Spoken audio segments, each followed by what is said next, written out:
gue gak diperkosa. Kalau bisa di zoom itu sebenarnya udah ada minyak karena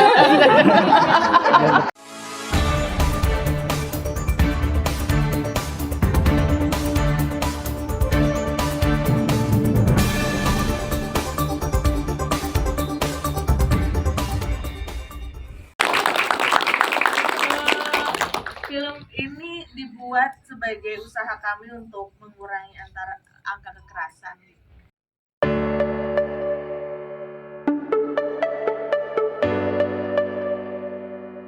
Suatu hari saya membuka sebuah sosial media, terus ada seorang anak anonimus, dia mengaku baru ulang tahun ke-18 dan dia bersyukur sekali di ulang tahun ke-18 itu akhirnya dia berdesah berhenti kecanduan pornografi. Dari umur 13 tahun dia kecanduan.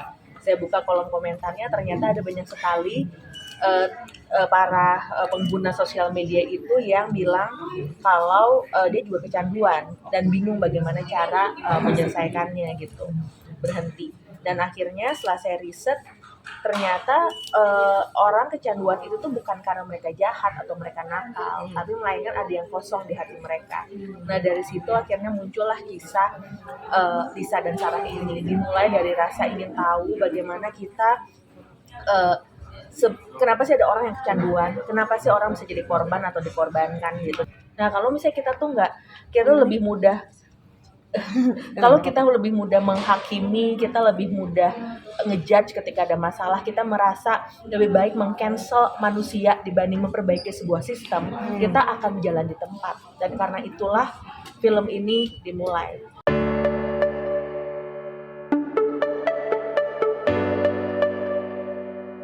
Kasus dugaan pemeran wanitanya gitu kan juga sebelum film ini udah rame duluan kan, terus juga aku baca di Twitternya banyak yang nyerang juga Twitternya Bagina kan gitu. Pertama Bagina menanggapi itu bagaimana dan pesannya apa sih semua antara karya dengan kehidupan personal gitu. Ada beberapa titik di dunia ini ketika life is stranger than fiction dan dan mirisnya itu yang terjadi gitu.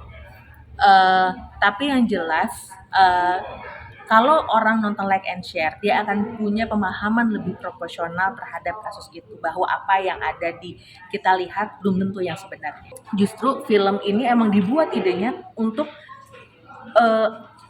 challenge gitu terhadap orang yang mudah menghakimi, orang yang mudah apa-apa spill, orang yang trauma dumping ke sosial media. Kadang-kadang orang yang ramai itu bukan jalan menuju kebenaran. Jalan yang sepi adalah jalan yang mungkin lebih kompleks tapi lebih bisa mendapatkan esensinya. Kurang lebih gitu. Niat baik pasti ada tantangannya gitu. Tapi alhamdulillah ya kami yakin insya Allah pilihan-pilihan ini tuh bisa berakhir baik gitu, bisa punya dampak yang baik. Dan seandainya dengan film ini bisa mencegah satu aja korban, kita bisa membuat perubahan lebih baik, ditonton sama orang yang tepat, ya ini worth it. Bayangkan orang-orang yang kita sebagai penonton di ruang aman, kita bisa merasakan apa yang dirasakan korban, apa yang mereka lihat, apa yang mereka rasakan, apa yang mereka dengar. Nah film ini dibuat untuk itu, sehingga kita bukan cuma empati, kita bisa punya rasa kasih ke orang-orang, sehingga kita bisa berhenti menjadi pelaku, kita berhenti menyebarkan video porno mungkin, atau menonton video porno amatir yang nggak tahu disebarin nama siapa. Tapi kita juga seandainya ada orang jadi korban, kita bisa mendampingi dengan cara yang paling tepat.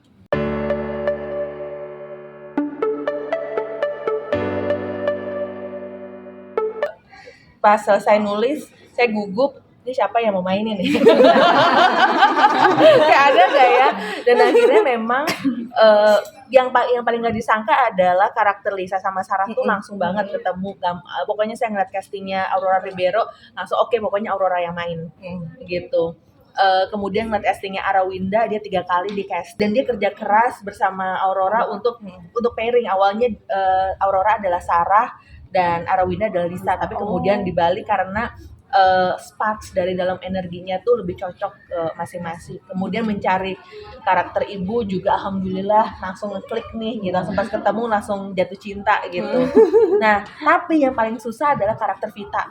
Itu nyarinya banyak banget ditolak, banyak sekali adegan yang intim di sini gitu. Nah tapi saya beruntung sekali ada room, alhamdulillah dia ada orang yang kuliah acting sampai ke luar negeri, nah room gitu.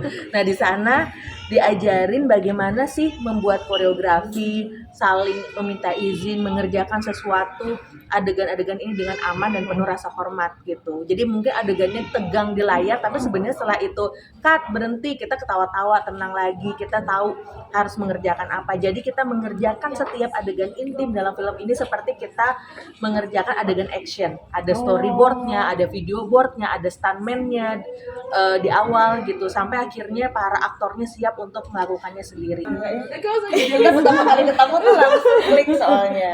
Langsung kayak bisa telepati. Tapi memang persiapannya kita kan cukup lumayan lama. Persiapan reading, workshop dan lain-lain ya gini. Itu adegan yang terakhir berdua nangis-nangis itu berapa lama tuh di take-nya Mbak? Jadi Coba ceritain begini. jadi Kontak aja nggak sih? Atau itu ada? adegannya harusnya tidak long take gitu, tapi ya Yang saya ini tahu sutradara saya sebagai sutradara saya tahu pemain-pemain saya jago. Biasanya saya challenge tiba-tiba kayak nggak enak ya. Maksudnya saya tuh suka ketika membuat film memotong atau cut sebuah adegan itu kalau emosinya memang pas. Nah, adegan banyak sekali adegan. Saya tuh ingat masa remaja saya ketika saya ngerasa marah gitu ke orang tua. Itu kadang-kadang tuh luapannya begitu besar yang kita nggak tahu gimana berhentinya gitu. Makanya akhirnya adegan konflik antara ibu dan anak ini tuh banyak sekali yang long take, jadi ada berapa kali. Nah yang terakhir itu sekitar 7 kali lah ngetiknya, mungkin lebih kali ya. Jadi ada satu adegan yang bagus banget, lampunya mati tiba-tiba. Saya udah mau nangis, padahal udah bagus banget, tapi akhirnya diulang berkali-kali dengan luar biasa, mereka tetap stabil di emosi yang sama gitu. Banget sih ada proses reading yang lama banget gitu ya, 3 bulan. Jadi benar-benar sama-sama gitu, sama-sama Karum, sama Bayu, sama Ara, Luar biasa sih. Terus ada workshop acting juga, dan kita tuh benar-benar kayak apa maksud word, mencari tahu bagaimana caranya untuk apa ada cara lain untuk Eksplorasi.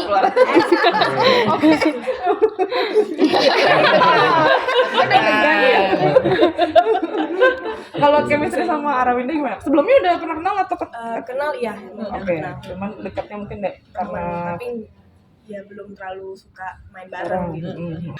Selain itu, Aurora sama Rawinda itu juga dapat kredit sebagai story developer. iya tadi aku Nah, gitu. karena jadi ada satu adegan yang mereka satu long take yang di kamar yang mereka bilang lo tuh diperkosa. Ya, Nah, itu tuh sebenarnya adegannya tuh jauh lebih pendek. Terus ada jadi metodenya Room adalah ada beberapa bagian yang improvisasi. Jadi misalnya konteksnya sama terus improvisasi. Akhirnya karena ini kayak nggak nemu-nemu gitu setelah reading, akhirnya saya minta Ara sama Aurora untuk improve adegan itu, dan ternyata jauh lebih bagus dengan beberapa penyesuaian.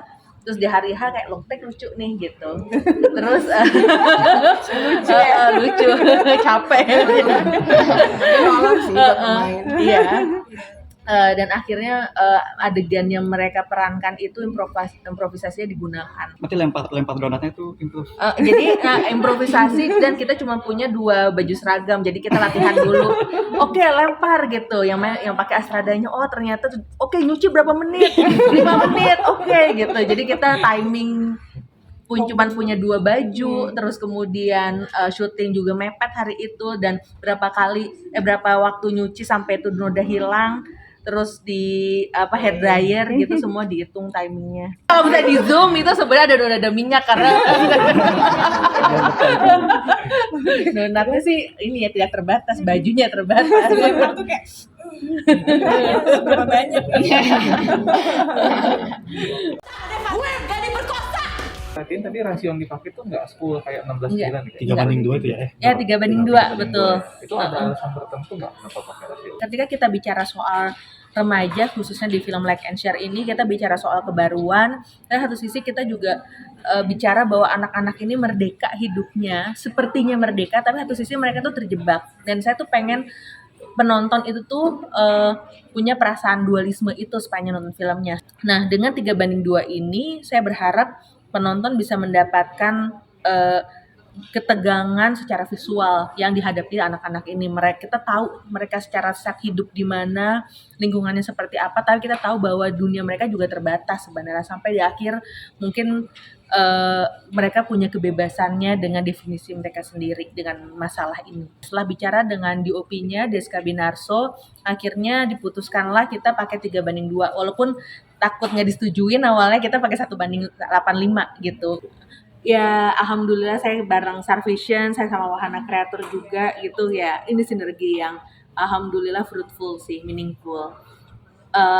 Kayak nggak banyak deh produser kayak Pak Parwes yang Pak, saya idenya mau kayak gini. Dia baca, oke, yang penting ada value-nya ya dir gitu. Terus kemudian ketika dia baca lagi, dia berani untuk bersama para produser yang terlibat yang ada di credit title mau untuk shaping bagaimana cerita ini agar tidak eksploitatif tapi eksploratif, tapi juga fokus sama apa yang mau diomongin. Udahlah kayak gitu, ya pasti resiko banget dengan cerita kayak gini. Terus kemudian pengerjaannya juga dengan sistem yang dipikirin banget juga nggak mudah. Abis itu aspek rasionya bukan mainstream lah ibaratnya kayak gitu. Jadi kalau ditanya ya, saya udah kedua kali lah mengerjakan isu seperti ini kayak perempuan berkalung sorban, kemudian 2 garis biru, ketiga kali malah bersama Pak Parwes ya.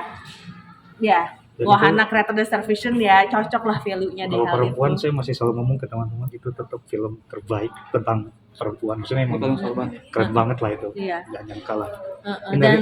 Dan ya yang paling sedih ya dari ngomongin film kayak perempuan berkalung sorban berbelas tahun kemudian masih relevan. Iya.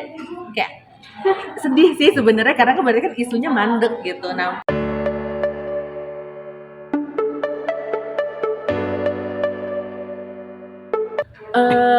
selalu empati, tapi bukan sih, compassion lebih tepat. Karena empati itu kita bisa buta dan kehilangan kejernihan kita. Tapi ketika kita melihat dengan compassion, dengan rasa welas asih, itu tuh kita punya jarak, tapi sekaligus kita punya rasa cinta melihat sesuatu. Bahkan ketika isunya tuh berat dan kayak tuh orang tuh bisa jahat aja ketika ngeliat itu. Nah, dengan kita melihat isu sulit itu dengan rasa yang tidak menghakimi, kita tidak meringankan cara prosesnya, kita juga punya kedalaman lebih ketika melihatnya. Gitu. Kita bisa tahu siapa korban-korban dalam situasi sulit ini dan kita bisa menjadi, insya Allah niatnya baik, insya Allah juga bisa menjadi suara untuk orang-orang dan bisa mencegah hal-hal itu. Paling enggak seandainya saya dan tim sudah punya standar seperti ini, mungkin orang-orang yang lain mulai kepikiran nih bagaimana mengerjakannya dengan lebih bertanggung jawab. Jadi kita tuh nggak perlu takut sama tema atau kontennya, tapi kita harus melakukannya, kita mengerjakannya dengan penuh rasa tanggung jawab, karena itu tanggung jawabnya juga buat yang nonton, buat pekerjanya, dan juga buat industrinya ke depan gitu sih.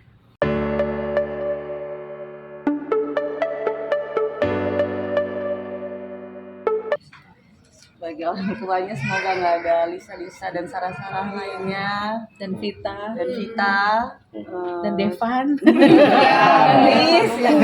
Ya, jadi kalau yang laki-laki cowok-cowok nonton semoga melihat ya jangan sampai melakukan kesalahan yang sama. Semoga kita yang wanita lebih respect sama diri kita sendiri, sayang sama diri kita sendiri, sehingga tidak bisa dimanipulasi oleh siapapun juga. Pada orang tua, semoga orang tua mau meluangkan waktu lebih banyak bicara heart to heart ke anak, sehingga anak tidak mencari informasi di luar sana dan mendapat informasi yang salah. Terima kasih teman-teman Forum Film Bandung, Festival Film Bandung sudah menonton film ini di special screening yang sangat berharga buat saya. Terutama kan teman-teman konsisten sekali mengapresiasi film Indonesia, dan saya berharap dengan adanya film ini apapun gendernya, kita semua bisa berusaha untuk tidak jadi pelaku, tidak jadi korban, kemudian kita bisa jadi pendamping yang baik untuk orang-orang yang selama ini tidak punya suara untuk mendapatkan keadilan mereka. Kita juga sabar, kita tidak termakan sama amarah kita bijaksana dan proporsional. Terima kasih. Selamat buat Festival Film Bandung 2023. Puji